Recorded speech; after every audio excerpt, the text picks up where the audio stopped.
아이를 선물로 주시는데 나단 선지자 여디디아라, 이 여디디아라는 뜻이 여호와께 사랑을 입은 자라고 하는 이름까지도 지어주므로 다윗을 위로하고 또한 밧세바를 위로하며 회복시켜주는 것을 보게 됩니다. 여기서 저는 오늘 제목을 역전 인생의 다윗이라, 이런 제목으로 여러분과 은혜를 나누고자 합니다. 자, 오늘 본문을 보면 다윗이 밧세바와 불륜의 관계로 태어난 아이를 하나님이 치셔서 이제 죽게 되었다 할 때 다윗이 어떤 태도를 취하는가 볼 때에, 그가 이 아이가 낳기까지 전심으로 회개하며 기도하는 모습을 보게 됩니다. 자, 7일 동안이나 그가 이렇게 장로님들을 아마 여기 늙은 자라 그렇게 아마 표현한 것입니다. 그 집의 늙은 자들이 그 곁에 서서 다윗을 땅에서 일으켜 하지만 왕이 듣지도 않고 그들과 더불어 먹지도 않고 전심으로 하나님 앞에 회개하는 이 모습이 지난 수요일날 우리가 살폈던 시편 51편을 통해서 다윗의 그 회개하는 모습을 우리는 살필 수가 있습니다. 자, 이렇게 다윗은 전심으로 하나님 앞에 회개하며 기도를 했는데 아이가 죽었어요. 그런데 다윗이 어떻게 행동을 취하던가요? 다른 보통 사람들 같으면 상심하고 더욱 마음이 아파서 괴로워한다든지 그 어떤 표현이 달라질 텐데, 의외로 다윗은 어떻게 했다고요? 오늘 20절을 봅시다. 다윗이 땅에서 일어나 몸을 씻고 기름을 바르고 의복을 갈아입고 여호와의 전에 들어가서 경배하고 왕궁으로 돌아와 명령하여 음식을 그 앞에 차리게 하고 먹었다. 어떻게 보면 참 냉정한 사람이다, 너무나 실용적인 사람이다, 이렇게 표현해도 좋을런저. 쉽게 하면은 이제 죽었으니까 어차피 나로서는 어떻게 할 수 없지, 이렇게 생각하기가 쉬운데, 우리는 이 본문을 어떻게 이해해야 하느냐 그러면은, 다윗이 하나님의 주권을 철저히 인정했다, 이렇게 보아야 한다 그 말입니다. 나의 죄로 말미암아 하나님이 징계를 내려 심판했기 때문에 이제 그 결과를 내가 수용하는 것입니다. 우리가 잘 아는 과정에서 어렸을 때 아빠나 엄마한테 혼이 난다든지 매를 맞은 경험이 있습니다.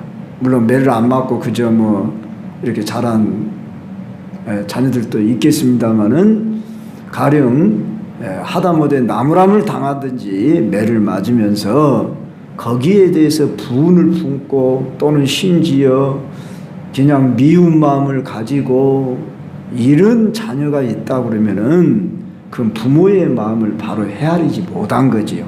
어떤 부모가 자식을 그냥 죽으라고 때리는 부모는 없을 겁니다. 물론 요사이는 참 그런 부모도 있고 학대하는 부모도 있고, 또 자식들도 참 부모를 도리어 이렇게 대항해서 부모 존속 살해까지도 하는 일들이 다반사 일어나고 있기 때문에 참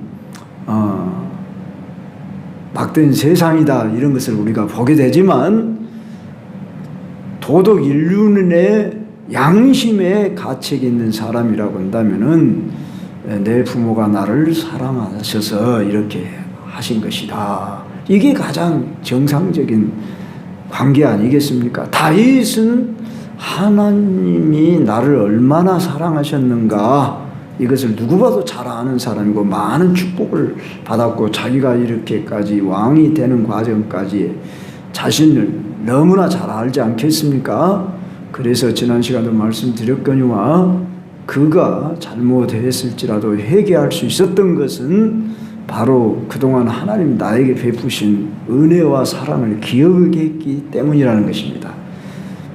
우리도 가령 어떤 어려움을 당하고 또한 하나님으로부터 내가 무엇이 이루어지지 않는다는 것에 대한 참 마음이 조금이라도 섭섭한 마음이 들어온다면 우리는 그걸 내어버려야 할 것입니다.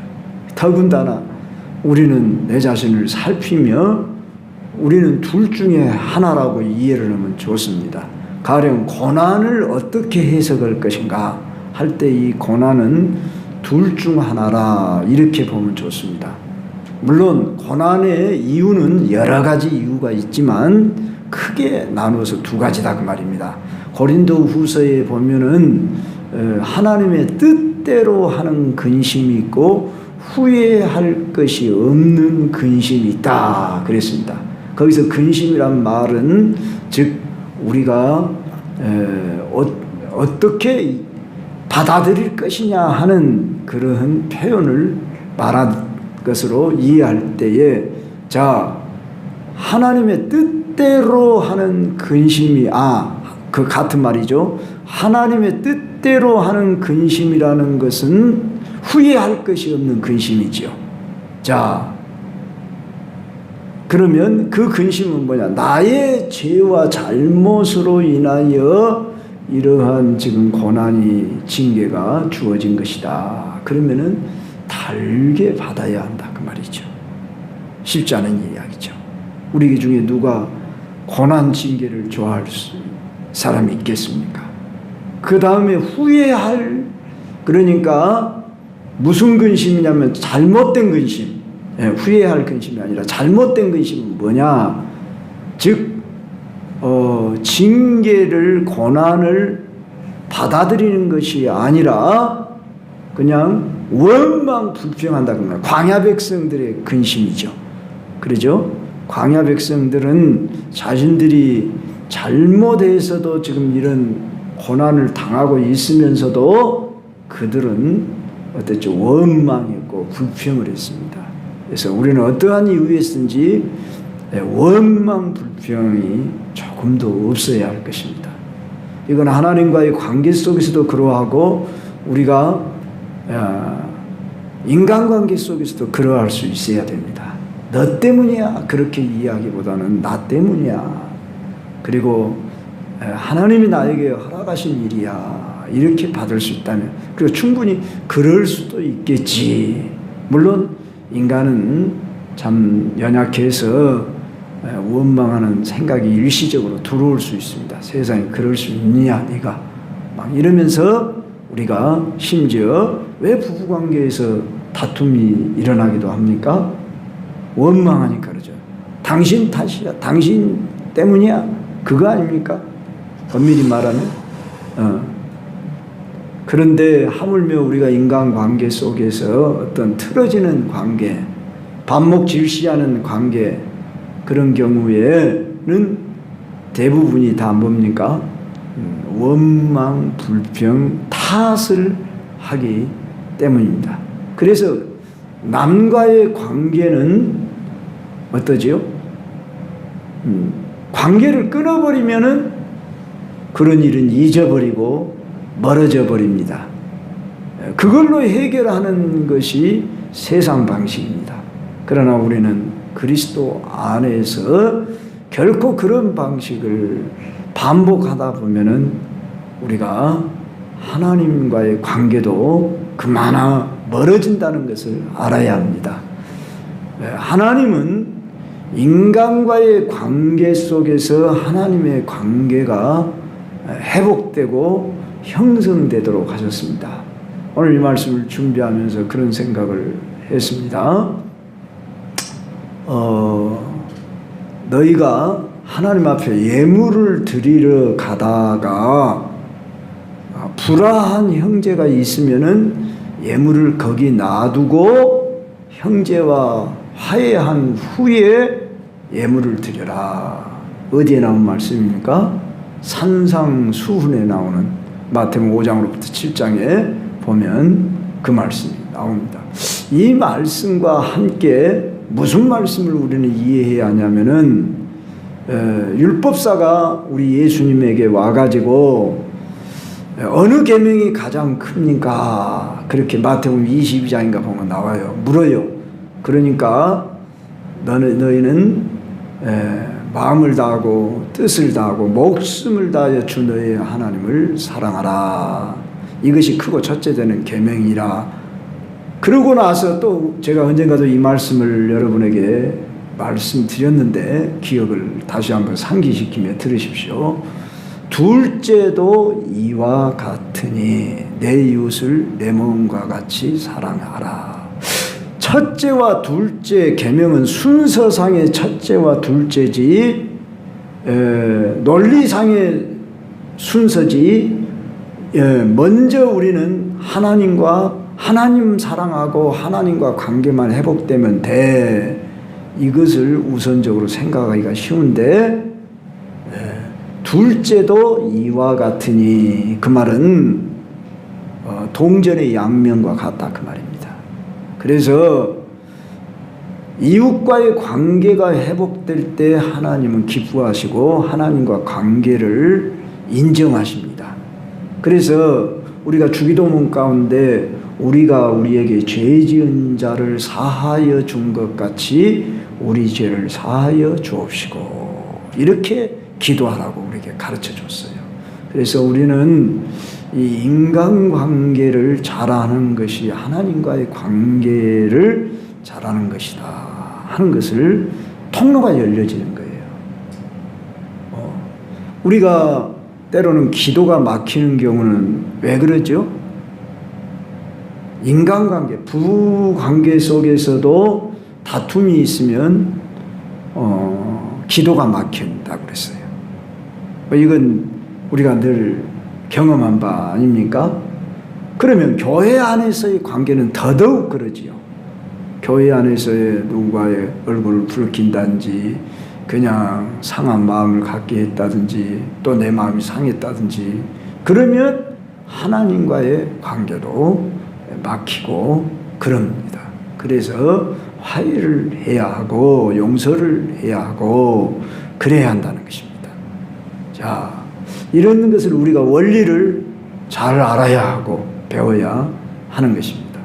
자, 오늘 이 말씀 속에서 왜 이 말이 나오느냐 하면은 자, 다윗은 우리야를 죽게 하고 밧세바를 범했습니다. 그러면 그 관계를 자신이 어떻게 해결하겠습니까? 해결할 수가 없지요. 이미 우리야는 죽어버렸습니다.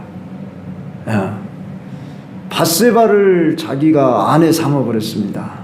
그래서 거기서 아이까지 이제 낳았습니다. 그런데 그 아이가 병이 들어 죽게 된 것은 하나님이 치셔서 그렇게 되었다고 할 때에 자신이 살아있는 동안은 최선을 다해서 회개하며 살리기를 위해 기도를 했습니다. 그러나 그 아이의 생명을 불러가신 것은 자신이 회개하였고 그 아이의 생명을 불러가신 것은 이제 하나님이 나에게 징계를 내리셔서 내가 마땅히 나단을 통해서 그랬잖아요. 왕은 죽이시지 않는다고 했습니다. 그러면서 이제 아이에게 그 죄가를 책임을 물은 것을 말했는데 그 아이의 생명을 거둬감으로 인해서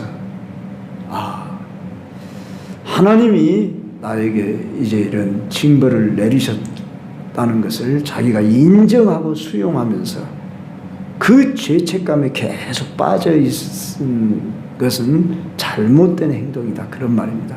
우리들이 어떤 일을 하다가 내가 죄책감이 심하게 들어오는 경우가 있습니다. 그래가지고 무슨 일을 하지 못하고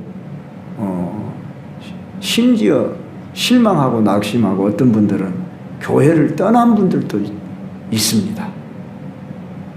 그런 경우들은 다 사단에게 속는 경우입니다.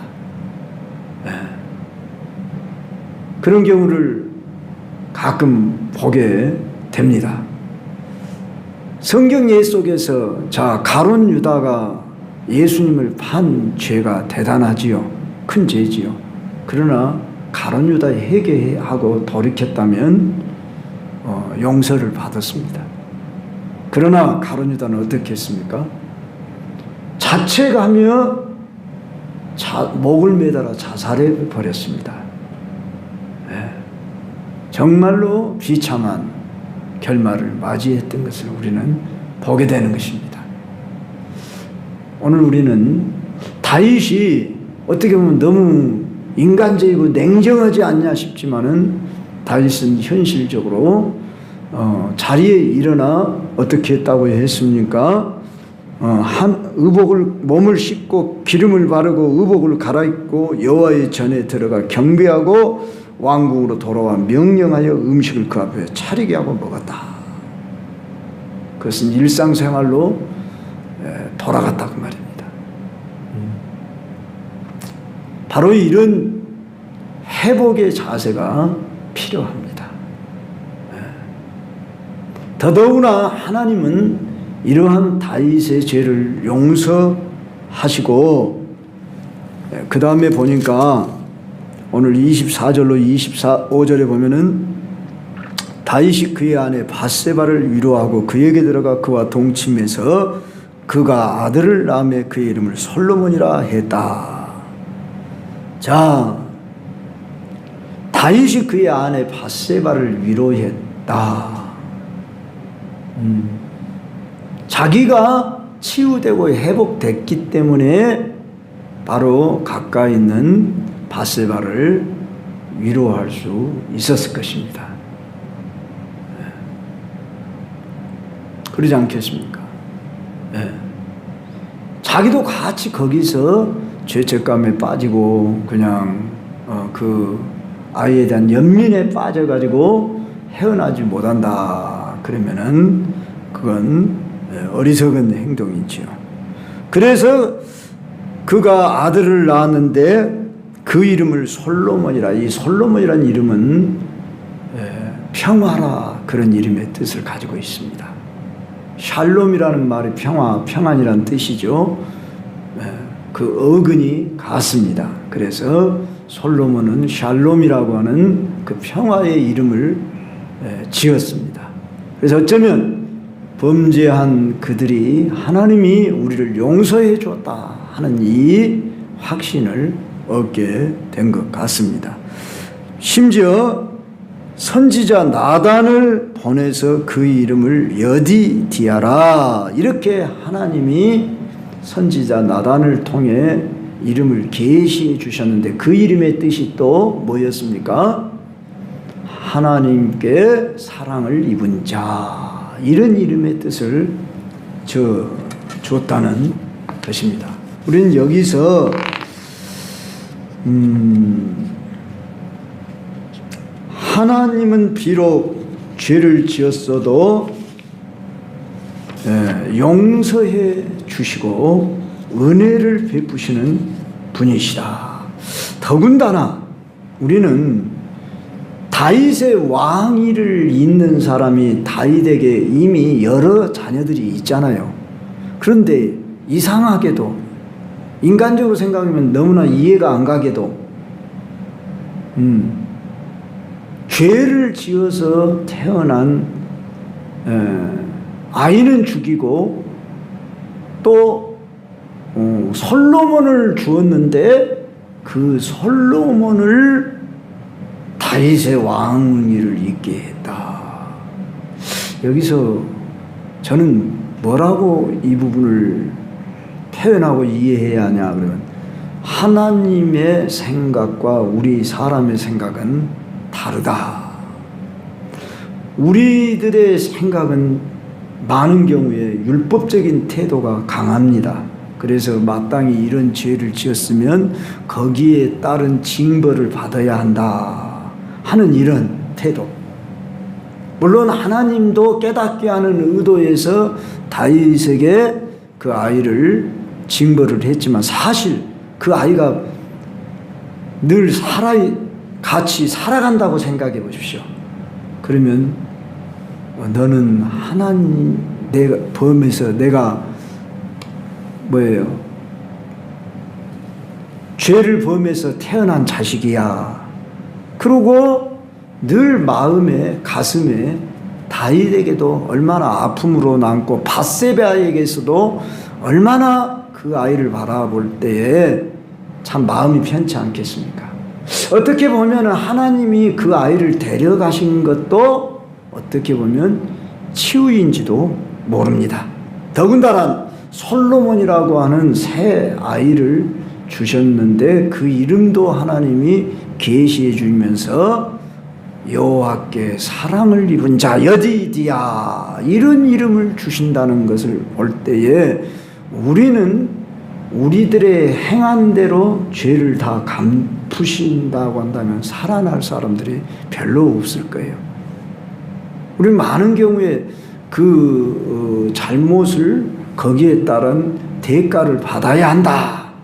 이런 그 율법적인 사고 가치관이 있는 것을 보게 되는 것입니다. 우리들이 지금까지 살아오면서 잘못한 일을 다 거기에 따른 어떤 징벌을 받았다고 하면 나만 할 것이 없을 거예요. 그러니까 이것은 우리의 생각과 하나님의 생각은 너무나 다르다. 여기에 대한 하나님의 말씀이 생각나는데 이사야서 55장 6절로 11절을 한번 봅시다. 이사야 55장 6절로 11절 한번 우리 같이 읽어요. 자막 봅시다. 시작. 너희는 여호와를 만날 만한 때 찾으라. 가까이 계실 때 그를 부르라. 악인은 그의 길을 불의한 자는 그의 생각을 버리고 여호와께로 돌아오라. 그리하면 그가 긍휼히 여기시리라. 우리 하나님께로 돌아오라. 그가 너그럽게 용서하시리라. 이는 내 생각이 너희의 생각과 다르며 내 길은 너희의 길과 다름이니라. 여호와의 말씀이니라. 이는 하늘이 땅보다 높음 같이 내 길은 너희의 길보다 높으며 내 생각은 너희의 생각보다 높으니라. 이는 비와 눈이 하늘로부터 내려서 그리로 되돌아가지 아니하고 땅을 적셔서 소출이 나게 하면 싹이 나게 하여 파종하는 자에게는 종자를 주며 먹는 자에게는 양식을 준과 같이 내 입에서 나가는 말도 이와 같이 헛되이 내게로 되돌아오지 아니하고 나의 기뻐하는 뜻을 이루며 내가 보낸 일에 형통하리라. 이 말씀 속에서 하나님은 돌아오라, 용서해 주고 싶다, 이 마음이 강하다는 것입니다. 그래서 하나님은 은혜 베푸시기를 원한다는 거예요. 우리 인간들의 하는 일이 잘하면 얼마나 잘하고 못하면 얼마나 못하는 것입니까? 50보 100보라는 이런 말이 있지요. 하나님 보시기는 그 사람이나 너나 별 차이가 없다는 거예요. 우리 인간이 볼 때는 저 사람은 정말로 잘못됐어요. 이 사람은 그래도 괜찮아. 이렇게 보기가 쉬운데 물론 우리는 큰 죄 적은 죄는 우리가 볼 때에는 그렇게 경량의 차이는 있습니다. 그러지만은 하나님이 보실 때는 회개하고 돌아오는 것을 더 기뻐하시고 원하신다 그 말입니다. 그래서 시편 103편 8절부터 14절을 한번 봅시다. 저는 이 말씀 참 좋아해요. 한번 띄워봐요. 시편 103편 8절부터 14절 같이 읽읍시다. 시작. 여호와는 긍휼이 많으시고 은혜로우시고 노하기를 더디하시고 인자심이 풍부하시도다. 자주 경책하지 아니하시며 노를 영원히 품지 아니하시리로다. 우리의 죄를 따라 우리를 처벌하지는 아니하시며 우리의 죄악을 따라 우리에게 그대로 갚지는 아니하셨으니 이는 하늘이 땅에서 높음 같이 그를 경외하는 자에게 그의 인자심이 크심이로다. 동이 서에서 먼 것 같이 우리의 죄가를 우리에게서 멀리 옮기셨으며 아버지가 자식을 긍휼히 여긴 같이 여호와께서는 자기를 경외하는 자를 긍휼히 여기시나니 이는 그가 우리의 체질을 아시며 우리가 단지 먼지뿐임을 기억하시미로다. 참 이 시의 말씀을 읽을 때 위로가 되고 소망이 생깁니다. 우리의 죄가 동이 서에서 먼 것 같이 전혀 기억지를 않는다. 심지어 깊은 바다에 우리의 죄를 던져버렸다. 이런 또한 말씀도 나옵니다. 그런 것처럼 우리의 체질을 아신다고 그랬어요. 우리가 자녀들을 키울 때 자녀들이 다 온전히 자라는 자녀는 한 사람도 없을 겁니다. 다 실수를 하고 잘못, 물론 자식 중에도 좀 부모 말을 잘 듣고 또 자기 일을 자기가 잘 알아서 하는 자식이 있고 그러지 않는 자식이 있습니다. 물론 부모의 마음은 아픕니다. 잘 알아서 하는 자식은 참 마음이 흐뭇합니다. 그러나 100% 완전한 자식이 있습니까? 한 번도 나는 잘못을 안 했습니다. 물론 천에 하나 만에 하나 그런 자식들이 있을는지 모르지만은 하나님이 보실 때는 달도 명랑치 못하고 달도 뭐 그런 말씀이 있어요. 저 욥기서인가 보면은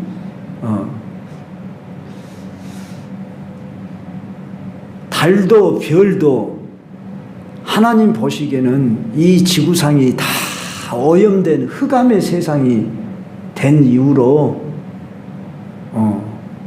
별 볼 일 없는 그런 세상이 돼버렸어요. 사람 지으셨음을 한탄하셨다고 그랬어요. 노아 시대 때는. 그래서 누구 하나 소망이 없는 인생인데 하나님은 긍휼을 베푸시기로 작정을 하신 거예요. 우리 주 예수 그리스도 안에서 우리의 모든 죄를 용서하시기로 작정하시고 구약 백성들에게는 희생 제사, 피제사를 통해서 장차 오실 예수 그리스도 그의 피만이 우리의 죄를 속죄해 주시다. 메시아가 와야만 한다. 이런 소망, 간절한 기대 속에 그들은 살아야 했습니다. 아브라함은 네 씨로 천하 만민이 복을 얻으리라. 그 씨는 여럿을 가리켜 말씀한 것이 아니라 갈라디아서에서 하나님 바로 예수 그리스도를 가르쳐 하신 말씀이라 했듯이 그래서 인류의 소망 오직 예수인 겁니다. 우리는 이 예수 안에서 우리를 보시기 때문에 귀하게 보십니다. 자기 아들을 아끼지 아니하시고 우리를 위하여 모든 것을 내어주시니까 자기 아들과 함께 우리에게 모든 것을 주시지 않겠냐. 자기 아들을 주시니까 자기 아들과 함께 모든 것을 주시지 않겠냐. 이렇게 보시면서 요사이 새벽 기도에 그 이삭에 대해서 이렇게 살피고 있는데 아브라함 때문에 이삭은 은혜를 입어서 축복을 받아서 물론 이삭이 순종도 잘해서 그러기도 하지만 이삭도 또 아버지처럼 자기 아내를 가리켜 누이 동생이라 하라고 저 그랄 지방 내려가 봉변을 당하는 일을 경험합니다. 그렇지만 하나님은 그 땅에서 농사를 지었는데 100배나 그의 농사를 축복을 주신다. 이것입니다. 우물을 파는데 가는 곳마다 막 우물이 터져 나오는 거예요. 아버지가 물론 팠던 그 우물을 다시 파지만 그러면 또 옮겨도 또 우물이 파지고 이런 우물은 우리가 볼 때는 뭐 별로 그렇게 별 볼 일 없는 것처럼 여기지만은 그들에게는 재산 목록이 1호입니다. 그 당시에. 네? 가장 소중한 것입니다. 바로 이와 같이 하나님은 한번 내가 너를 사랑한다, 축복하기를 원한다. 그러면 하나님은 당신의 뜻대로 그 일을 이루어 가십니다. 다윗의 경우가 그러합니다. 자, 봐봐요. 사울보다 더 비겁하고 추악한 죄를 다윗은 쳤어요. 어떻게 보면, 인간적으로 보면 그러잖아요. 사울이 자기 부하를 살인하고 자기 부하의 아내를 겁탈하고 그랬습니까? 그런 죄 안 졌잖아요. 그러나 하나님은 사울은 어땠어요? 버리시고 그를 비참하게 전쟁터에서 죽도록 내어주시고 죽이는 이런 징계를 내리셨어요. 우리의 입장에서 보면은 참 이해가 잘 안 가는 거죠. 인륜 도덕적인 이런 수준에서 보면은 이해가 안 가요. 그런데 우리는 이것을 하나님의 입장에서 이해를 해야 해요. 하나님은 다윗을 선택해서 부르시면서부터 다윗의 이름이 하나님의 사랑하는 자라는 이런 이름의 뜻을 가졌는데, 사무엘하 7장 4절부터 16절을 보면은 그걸 올리면 우리는 다윗의 언약이라 이렇게 일컫는데,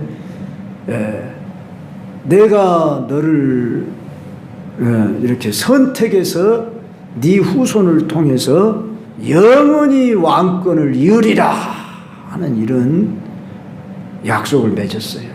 그렇기 때문에 지금 여러 많은 자식 중에서도 밧세바에게서 태어난 솔로몬을 다윗의 왕권으로 있게 한다. 참 우리들이 생각하면 잘 이해가 안 되죠. 그런데 바로 이것이 하나님의 은혜라는 것입니다. 이게 하나님의 주권이라는 것입니다. 다윗을 위로하며 확신을 주시고 그의 다윗의 왕권을 이어 여디디아라고 하는 이름으로 축복을 해주고, 우리가 잘 아는 대로 솔로몬은 어떤 축복을 받았습니까? 자기가 잘한 일도 별로 없어요. 그리고 지혜도 최고로 많이 주었잖아요. 솔로몬처럼 지구상에 뛰어난 지혜를 가진 사람이 그 전에도 없었고 이후에도 없었고, 가장 번영한 시대가 솔로몬 시대입니다. 그래서 다윗보다 더 나라도 확장하고 더 부가, 귀가, 명예가 출중했습니다. 그래서 주변의 나라에서 이렇게 조공을 바치러 오고 태평성대한 이런 평화의 시대가 그 다윗 다음에 솔로몬 왕 때 이루어집니다. 근데 우리가 거슬러 올라가 보면 솔로몬이 누구냐 그거예요. 다윗이 불륜의 관계 속에서 태어난, 잘 아는 대로 우리는 다윗에게 이렇다 할 만한 아내들이 여러 명 있잖아요. 그런데도 거기서 왕권을 잇게 하시지 않는다는 거예요. 여기서 우리는 참 뭐라고 설명할 수가 없다. 이거는 하나님의 주권이요 하나님의 은혜라고밖에 설명할 수밖에 없단 말이에요. 우리는 족보를 봐도요, 뭐라고 시작하면 마태복음 1장 1절에 아브라함과 다윗의 자손 예수 그리스도의 족보니라. 그러면 그 족보, 예수님의 족보에 여인들 이름이 몇 명 나와요? 4명 나와요. 마리아를 빼고 세 여자가 어떤 여자인가 한번 보셔요. 이방 여인 나합의 후손인 누가 나옵니까? 룻이 나오고, 룻에게서 다윗이 후손으로 태어납니다. 자, 이런 거라든지 또한 그 야곱의 넷째 아들이 누굽니까? 유다가 자부하고 관계 속에서 다말이 자부예요, 자부. 인류는 도덕적으로 도저히 안 맞는 얘기예요. 아니, 세상에 자부하고 관계 속에서 태어난 후손이 예수 그리스도의 족보를 잇는 조상이라고요. 한마디로 성경은 죄악을 적나라하게 그냥 감추지 않고 다 밝혀버려요. 성경은 인간들이 결코 꾸며 만든 책이 아니라는 것을 우리는 여기서 알아야 돼요. 좋게 만들려고 그런다면은 어때요? 그런 것들은 좀 감춰야 하지 않겠어요? 그런데 결코 그러질 않아요. 그래서 참 이런 부분이라든지, 예, 방금 제가 세 여자를 이야기했죠. 라합, 그 다음에 다말, 그 다음 누구였어요? 룻, 마리아까지 하는데 여자가 나와요. 족보에. 마리아를 제외한 이런 여인들의 모습을 왜 들추어내며 우리에게 보여주냐? 인간은 어차피 존재적으로 죄인된 자들이고 거기서 소망을 얻을 길이 없다. 그러나 우리 주 예수 그리스도는 그런 육체적인 어떤 방법이 아닌 성령으로 잉태하신 분이죠. 그러나 조상의 족보로가 그와 같은 것을 통해서 볼 때에 예수 그리스도 외에는 우리에게 기대할 소망이 없다 하는 이 확신을 줍니다. 오늘 여기서 다윗이 보여주는 점은 뭘 우리에게 가르쳐 줄까요? 기독교는 용서와 사랑의 종교라는 것을 가르쳐 줍니다. 다윗을 용서하시고 회복하시는 하나님. 그것도 참 하나님은 밧세바의 관계에서 태어난 솔로몬을 들어서 하나님은 다윗의 왕권을 잇게 하시다니.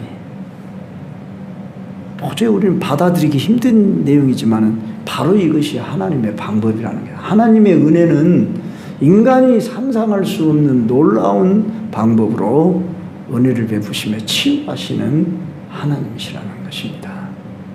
우리는 누구도 정죄해야 할 자격이 없는 사람.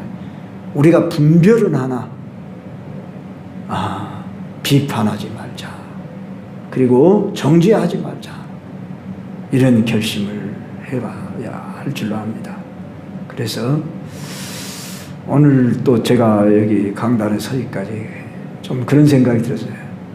시무언이라 하는 그런 호를 가진 분이 예전에 있었습니다. 보여지나 말을 하지 말자, 그런 뜻입니다.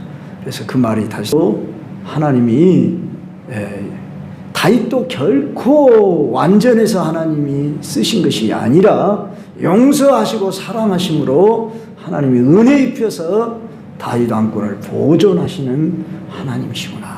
이걸 우리가 배워야 할 것입니다. 그래서 우리는 이러한 하나님의 은혜와 사랑에 근거해서 오늘 하나님 앞에 나아가고 우리가 또한 이웃을 대할 줄 아는 이런 사람이 될 때에 우리는 하나님이 사랑하는 사람이 될 줄로